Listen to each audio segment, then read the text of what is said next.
Nanone ndabasuhuje mu izina rya Yesu Kristo umwami wacu. Nitwa Mama Nana Mukazayire Devota. Ndi umukristo ndakijijwe, dusanzwe tuganira ku bijyanye n'umuryango, imibanire y'abagabo n'abagore, imibanire y'urubyiruko n'abana muri iki gihe, ariko uyu munsi ntabwo ari cyo nje ngo tuganire, nje ngo tuganire ku ijambo ry'Imana. Ariko nta handi ryerekeza kuko rirerekeza n'ubundi ku muryango, kuko ijambo ry'Imana riratubwira ngo gusenga nibwo buzima kandi gusenga ni imibereho. Uyu munsi rero nabazaniye icyigisho kivuga ku nsanganyamatsiko ivuga ngo impamvu dusenga ntidusubizwe. Impamvu dusenga ntidusubizwe ni nyinshi cyane, ariko hari zimwe muri zo zigeze kuri 7 nateguye, ariko twifashishije ijambo ry'Imana riri muri Zaburi ya 33 umurongo wa 14 kugeza ku murongo wa 15. Dusome mu izina rya Yesu. Haranditse ngo Uwiteka arebera mu ijuru, areba abana b'abantu bose ari mu buturo bwe, areba ababa mu isi bose. Niwe ubumba imitima yabo bose, akitegereza imirimo yabo yose. Imana ishimwe. Ntabwo rero ntinda muri byinshi, ntabwo mvuga amagambo menshi. Tugiye kurebera hamwe impamvu 7 zituma umwana w'umuntu asenga ariko ntasubizwe. Zimwe muri zo turagenda twifashisha amagambo y'Imana, ariko kubera umwanya mutoya hari aho tutagenda dusoma, ndahavuga ariko simpasoma. Rero umuntu ahera ku wa mbere asenga, nkagira icyifuzo cyo kumererwa neza. Hari umuntu usenga kugira ngo Imana imugirire neza ye gusonza, hari umuntu usenga kugira ngo Imana imuhere abana ubwenge, hari umuntu usenga kugira ngo abashe kugira ubuzima bwiza muri iyi si yacu, kuko hari abantu benshi babayeho mu buzima bugoranye ariko ntasubizwe. Ukibaza uti kubera iki ntasubizwa? Ukazamuka akanyarira, ugaterera kizabonwa, ugaterera ngo gutabare, mu Rusesimanza ukajyayo, muri Kinyamakara ukajyayo, ahantu hose basenga mu Rusesimanza ariko ntusubizwe. Tugiye kurebera hamwe izo mpamvu 7 zituma umwana w'umuntu asenga ariko ntasubizwe. Hari impamvu ya mbere tugiye kureba, ni umuntu utizera. Kumva kubaho kavuga uti se ibi ngibi nabibona. Kutizera byonyine, nk'uko ijambo ry'Imana ritubwira ngo nubwo wagira kwizera kungana n'akabuto ka sinapi, ngo wabwira umusozi ugashinguka hawo ugatabwa mu nyanja. Kutizera rero bituma tudasubizwa. Ugafata amasengesho y'iminsi 3 ntusubizwe kubera ko utizera. Ibyo tubisanga muri Luka 17 umurongo wa 6. Ibyo ari byose ndumva kuhasoma biratwara umwanya, ariko abankurikiye mwandike. Kutizera bituma tudasubizwa. Kutizera ni kimwe mu bintu bituma umwana w'umuntu icyo agerageza gukora kidasubizwa, kuko ijambo ry'Imana mu Baheburayo ibice 11 umurongo wa 1 aratubwira ngo kwizera ngo ni ukumenya rwose ibyiringirwa ko bitazabura kubaho. Urumva niba ugiye gusenga uvuga uti nubwo njye gusenga ko sinzi inzira byacamo, amasengesho yafite inkomyi. Icyo kiri mu bintu byatuma udasubizwa. Twagiye Abisiraheli, ni urugero rwo kwizera. Abisiraheli bagize kwizera guke, bava muri Egiputa bagombaga kuva muri Egiputa bajya mu gihugu cy'i Kanani. Urugendo bagomba kugenda iminsi 40, barugenze imyaka 40 kubera kubura kutizera, kubura kwizera. Imana itugirire neza. Mwene data udukurikiye, ndagusaba kugira kwizera guhamye, kugira ngo wumve ko ibyo usaba Imana igomba kubigusubiza. Bisa nkaho cya gihe iyo umwana asaba umubyeyi, akajya gusaba umubyeyi, tuvuge agiye kumusaba inkweto, ariko akagenda avuga ati ariko nubwo ngiye kuzisaba papa ntabwo ari buzime. Ubwo umugeze imbere ukamubwira uti papa nje kugusaba inkweto ariko sinizeye kuri buzime, ntabwo aba akiziguhaye. tugire kwizera rero. Icya kabiri, umuntu utihana.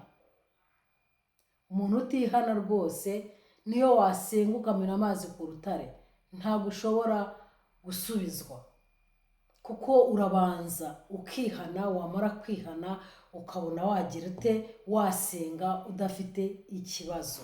Kuko ijambo ry'Imana rabitubwira muri Yesaya 59, twese turi abanyabyaha ariko Imana ashaka ko niba tuyicumuyeho twihana tukababarirwa ibyaha twakoze, tugasaba Imana imbabazi.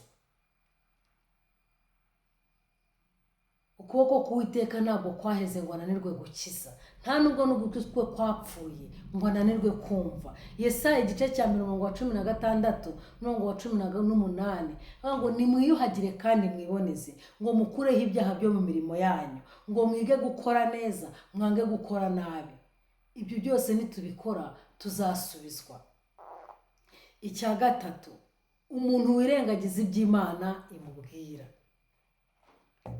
Turacyagenda Yesaya igice cya 1 umurongo wa 19, ariko ho turahasoma.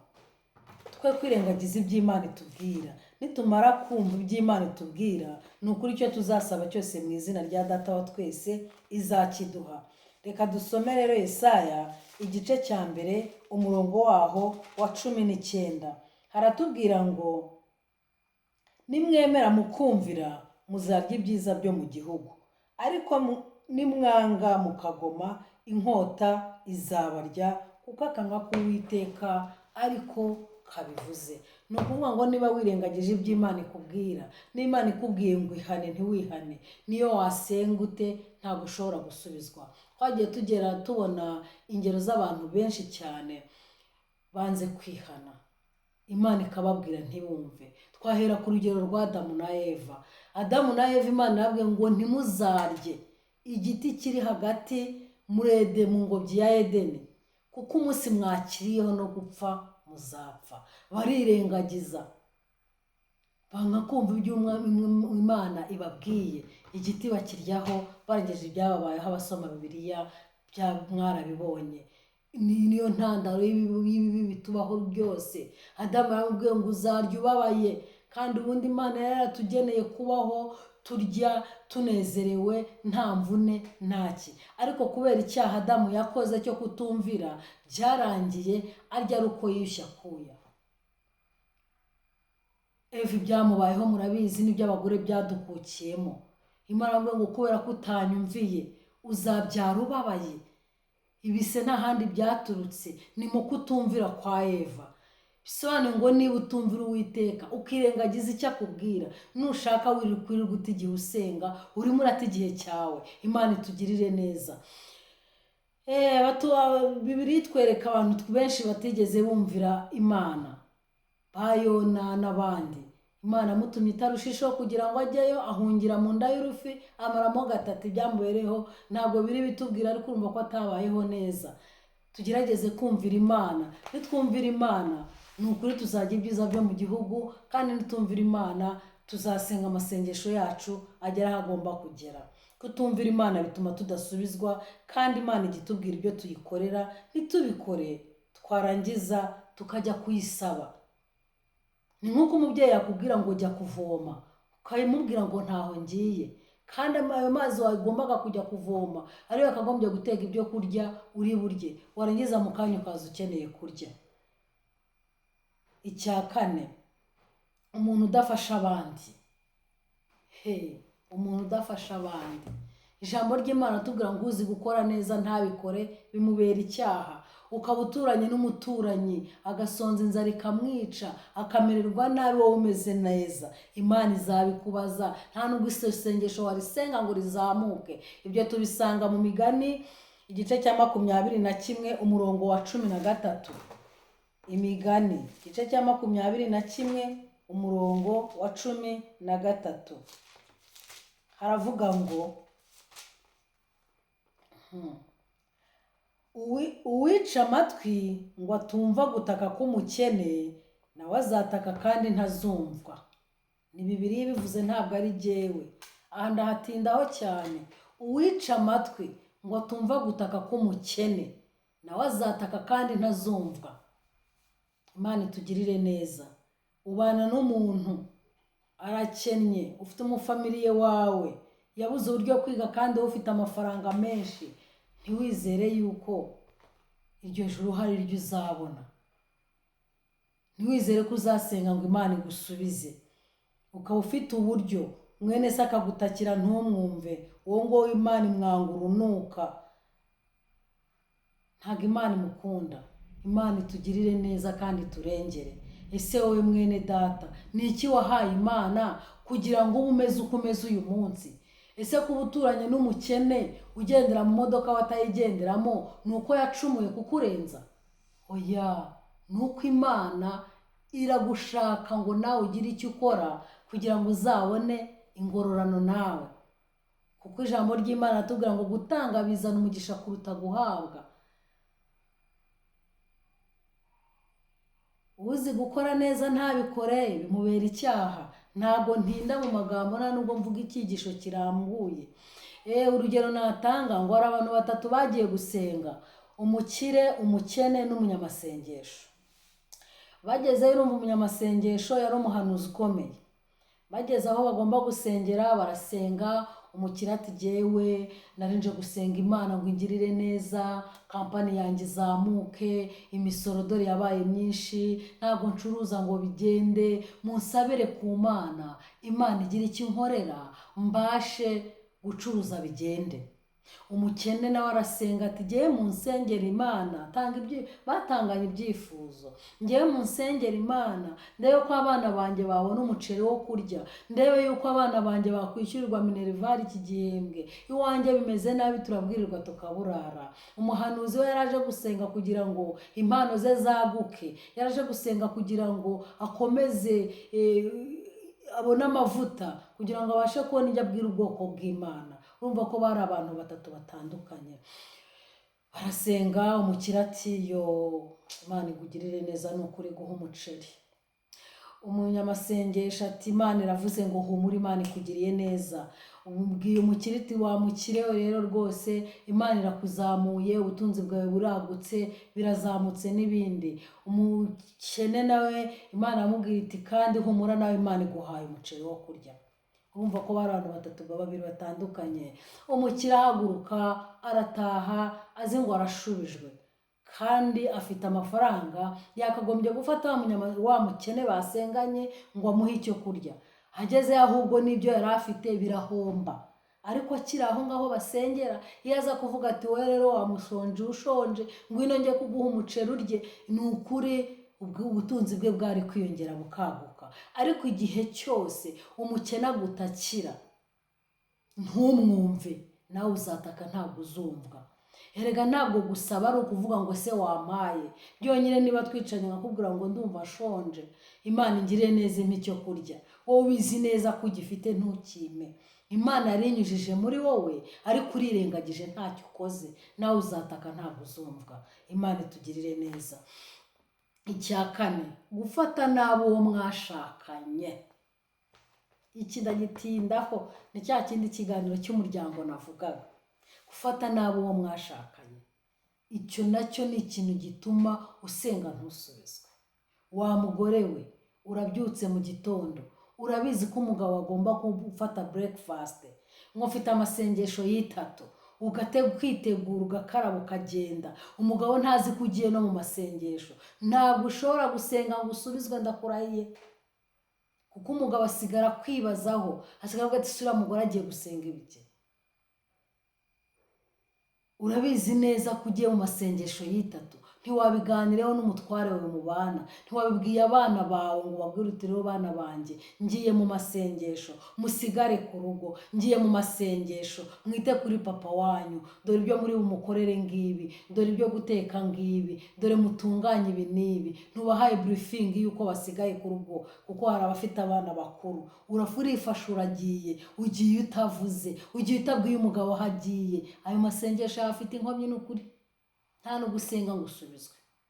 Nawe wa mugabo ufite inshingano z'urugo, pasiteri we, muvugabutumwa we, mubwiriza we, yewe muntu wese ufata inzira ngo ugiye mu masengesho, ngo ufite ibyifuzo byakunaniye ngo ugiye gusengera, niba ugiye utumvikanye n'umugore wawe mubana, nta kuri busubizwe, uravomera mu gitete, urimo uravomera mu kiva, ntacyo urimo ukora. Banza uganire n'umudamu wawe, banza uganire n'abana bawe, wabwira uti bana banjye, mu gihe mwicaye ku meza nijoro mumaze gufungura, mugiye gusenga ngo mujye kuryama, icara ubabwira uti rero twateguye amasengesho, itorero dufite amasengesho y'iminsi iyi n'iyi, tuzajya gusenga kandi tuzamara iminsi 3. Dore mugore wanjye, ngaya amafaranga azabatunga muri iyi minsi, ngaya amafaranga azaba muzategesha mujya ku ishuri bana banjye, kandi namwe muzasigare munsengera, ngiye gusengera ibyifuzo ibi n'ibi. Aho ngaho uzasenga kandi uzasubizwa, kuko uzaba wasize inyuma n'abandi barimo bagushyigikira, bakwenyegereza. Ariko igihe cyose ubikora ntawe ubizi, utabwiye umuryango wawe, urimo uravomera mu kiva, ayo masengesho yawe afite inkomyi, ntabwo uzasubizwa. Imana itugirire neza. Abenshi niko duteye, ndababwira nanjye nibwira, wenda nanjye nikomeze, ariko turasabwa guhinduka. Niba ushaka gusubizwa, niba ushaka amasengesho yawe atagira inkomyi, gerageza ukore ibintu biri clear, biri mu mucyo. Imana itugirire neza. Gerageza kujya inama n'uwo mwashakanye, mujye inama ku mutungo mufite, muraryagumbana, murashihurana, kandi muri abakristo, umwe ni umuririmbyi, undi ni umuvugabutumwa. No, murakorera kuri 0. Hari abantu nzi, umugabo n'umugore bagaterana ingumi bari mu rugo, kandi mu kanya bagiye mu ivugabutumwa. Umugabo ni pasiteri, umugore ni umuririmbyi. Bagera mu rusengero, umugabo agatangiza amateraniro, kwishushanya ku bana b'abantu, akabwira ati madamu wanjye nahaguruka asengera iteraniro. Umudamu agahagurukana n'agahinda kenshi yahagurukanye mu rugo, agasenga amasengesho arimo amarira n'amaganya. Uri mu mwuka ahita abyumva, kumva ko mu rugo harimo ikibazo. Ayo masengesho afite inkomyi. Wa mugore nubwo wahagurutse ugasenga amasengesho y'inyuro, ugasenga amasengesho apika umugabo, urimo urakorera inyuma ya 0. Ibyo usenga byose ntabwo uzasubizwa. Wa mukobwa we w'inkumi, ubana na papa, ubana na mama wawe, urabasuzugura, kandi uri umuririmbyi, uri umwantoneri, urimo urakorera inyuma ya 0. Amasengesho afite inkomyi. Uzasengera umugabo ntawe uzabona, kubera agasuzuguro ufite. Urasuzugura uwo ari we wese ubonye. Warangiza ngo ngiye muyita terega, bakabona ufite agatenge na Bibiliya urirukanse ngo ngiye mu masengesho. Urata igihe. Hindura imikorere, hindura amasengesho. Imana itugirire neza. Nkunda umugabo witwa Bigizi, yaririmbye indirimbo aravuga ngo gusenga ngo bituzanira ibintu bikatuzanira abantu bakatuzanira ubuntu nabwo bukaduhindura abantu. Imana itugirire neza. Ntago mbitindamo. Tugiye ku cya 6, umuntu w'indyarya. Bamwe bahagarara mu mahira abiri bagasenga bakarangurura, ariko wanga mwene so, uramucira igiciro, uramubona atambutse ukavuga amagambo atari meza. Ntago Imana ikunda indyarya. Mu Byahishuwe aravuga ngo hanze hazaba imbwa n'abarozi, ngo n'indyarya n'abasambanyi n'abakunda kubeshya bakabikora. Kubeshya, kuryarya, ibyo byose bituma amasengesho yawe agira inkomyi.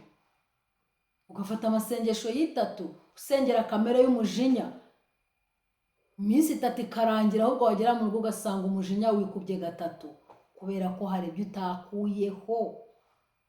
Ufite uwo wanga muturanye, uramubona yigendera, umujinya ukakurya ngo kimbamyeho. Uwamureba yitambukira, yizunguriza amabuno, yigendera uko Imana yamwiremeye, uko ibishaka. Umujinya ukakwica, wowe urinda ugirira ishyari umuntu Imana yaremye. Warangiza ngo ngiye gusenga amasengesho y'3, ngo ngiye gusenga amasengesho ya 85. Hari aho mperutse gusengera ngo bafite amasengesho y'iminsi 85. Ariko se koko mbere yo gusenga iyo masengesho y'iminsi 85 uraboneye? Umutima wawe uratuje? Nta muntu wambuye? Amadeni ntakwishe? ntiwambuye ku bushake. Erega Imana ireba mu mutima nshuti zanjye.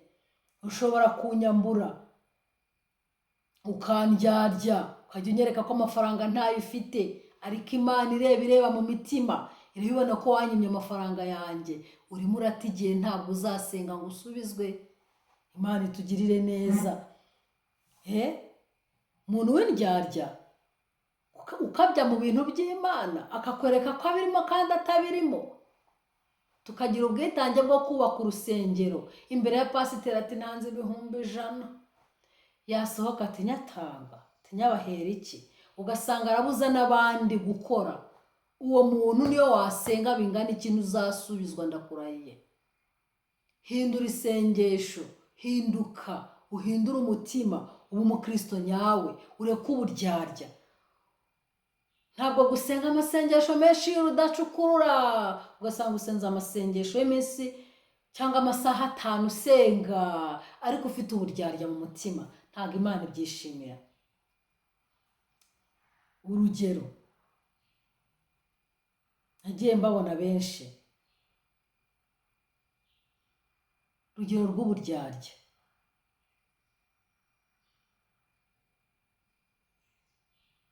Turi mu nama, turi kwitegura inyubako y'urusengero, n'urugero, wowe uzatanga 30,000, 50,000, undi 10, gutyo. Uti rwose pasiteri nukuri amafaranga tuzayatanga. Wasohoka wagera hanze ukabuza n'abandi gutanga, Imana izaguhana. Kabiri, ntuzasubizwa kujya uri gusengera, kuko ntabwo tuzi igihe tumaze, ntabwo tuzi icyo dushigaje. Ushobora gusohoka mu mutima wamaze kwiyemeza, icyo kirakurimbura. Kwiyemeza ntubikore, icyo kirakurimbura. Wagera hariya hepfo imodoka ikabira gukubise, ugapfa ukabura ubugingo, ngo devota yagiye mu ijuru, kuko mumubona yitakoma, mubona aririmba, mubona yitanga ibyo adasohoza, ariko amasengesho yawe afite inkomyi. Icya karindwi, umuntu wikunda. Kwikunda si bibi pe, kuko mbere yuko ngukunda nanjye mbanza kwikunda, kuko ntabwo naguha icyo ntafite. Umuntu wikunda arasabwa no gukunda mugenzi we, nk'uko ijambo ry'Imana ribivuga. Muri Matayo 22:39 n'uwa 40, naho turahasoma kuko ni ngombwa, kuko aho ni ingingo ikomeye. Kwikunda ni byiza, ariko no gukunda mugenzi wawe ni ikindi. Imana idufashe. Ibice 22, umurongo wa 39 n'uwa 40, haravuga ngo, wenda duhere ruguru, mu itegeko rirusha ayandi gukomera. Ariko abafarisayo bumvise yuko yatsinze abasadukayo, bakananirwa kumusubiza, bateranira hamwe. Umwe muri bo w'umwigisha amategeko amubaza amugerageza ati, mwigisha, itegeko rikomeye mu mategeko ni irihe? Nawe aramusubiza ati, ukundisha Uwiteka Imana yawe umutima wawe wose, n'ubugingo bwawe bwose, n'ubwenge bwawe bwose. Iryo ni ryo tegeko rikomeye ry'imbere. N'irya kabiri rihwanye naryo ngiri, ukunde mugenzi wawe nk'uko wikunda. Muri ayo mategeko yombi, amategeko yose n'ibyahanuwe niyo yuririraho. Haleluya, Imana itugirire neza. Mvuze amagambo menshi, ariko iryo ngendereye cyane ni ugukunda mugenzi wawe nk'uko wikunda. Biragoye, ubyumve cyane. Bisobanuye ngo niba njyewe nikunda, nkabona mugenzi wanjye hari icyo akeneye, ngomba kukimuha, kuko ngomba kumukunda nk'uko nikunda. Hari abantu rero bakabya kwikunda cyane, akikunda birengereye, bikamuha uburenganzira bwo gufata n'ibitari ibye. Kumva ko wangomwa agapira kanjye, kumva ko wangomwa akantu kanjye, kubera ubwikunde bwinshi. Najya ngubwira kwikunda kwawe rero ntabwo kuzatuma usubizwa, ndakurahiye. abantu bakabya kwikunda cyane bakumva bakugomwa ibyawe bakabyita ibyabo. Ni byinshi bituma amasengesho yacu adasubizwa, harimo kutababarira, harimo kutihangana, kumva igihe cyose uhora ufite umujinya, kwihangana bikakunanira. Ibyo byose biri mu bintu bituma udasubizwa. Ariko njye nari nafashe ibintu 7 ari by'ibi ngibi nababwiye, nk'uko nababwiye: umuntu utizera, umuntu utihana, umuntu wirengagiza ibyo Imana imubwira, umuntu udafasha abandi, umuntu ufata nabi uwo bashakanye, umuntu w'indyarya, umuntu wikunda cyane. Abo bantu rero, ibyo bintu uko ari 7 biri mu bintu bituma tudasubizwa. Hari n'ibindi byinshi cyane. Icyitegererezo ni Bibiliya, usomye Bibiliya igenda ibikwereka. Ibintu bituma tudasubizwa ni byinshi. Ariko nagira ngo usabe mwene data udukurikiye, nagira ngo usabe muntu uri kuri kamera, ni ukuri wirebeho, cyane cyane umuntu urengagiza abakene, rwose uwo nguwo ntabwo ajya asubizwa. Bakristo rero bene data, nshuti zanjye mukurikiye Mama Nana Official, ntabwo mvuga byinshi, ibyo nababwiraga byari ibyo ngibyo. Imana ibagirire neza kandi biteho, ndabakunda. Munyarukire kuri Mama Nana Official, mukande subscribe, mumpe ibitekerezo, mukande share na like. Turi kumwe, Imana ibaho umugisha. Reka dusenge Imana kubw'aya magambo twumvise. Uwiteka Mana igira neza, murengezi w'ubugingo bwacu, ndagushimye, ngushimye neza n'urukundo dukunda. Twumvise ibituma dusenga ntidusubizwe, turakwinginze uko tubyumviye hano nyakubahwa, ntibice mu gutwi ngo bihungukire mu kundi, bitubere igitsikamutima, bitume Mwami Imana yacu dutinyuka, dukore ibishimwa mu bigawa, kugira ngo tubashe kuba nk'akanwa k'Uwiteka. Mana nziza, Mana idukunda, ni ukuri duhura n'ibigoranye byinshi, isi iradukurura, ariko Nyiringabo Imana tuzi neza ko wohereje Umwuka Wera kugira ngo atuganze kandi atuyobore mu kuri kose. Twamaganye Satani uduteza ibibi, twamaganye Satani utuma twikunda, twamaganye Satani utuma tutubahana, twamaganye Satani uduteza inzangano, mu izina rya Yesu Kristo. Duha imbaraga z'Umwuka Wera, dushoboze muri byose, dukomeze muri uru rugendo, kandi ikigeretse kuri ibyo, ubwo uzaza gutwara itorero ryawe, tuzagusanganire tudafite ikizingano mu nkanyari. Komeza kubana natwe muri byose, ibyo ushaka n'ibyo ushima ubihererwa ubuntu kubwawe Yesu Kristo. Amen. Amen.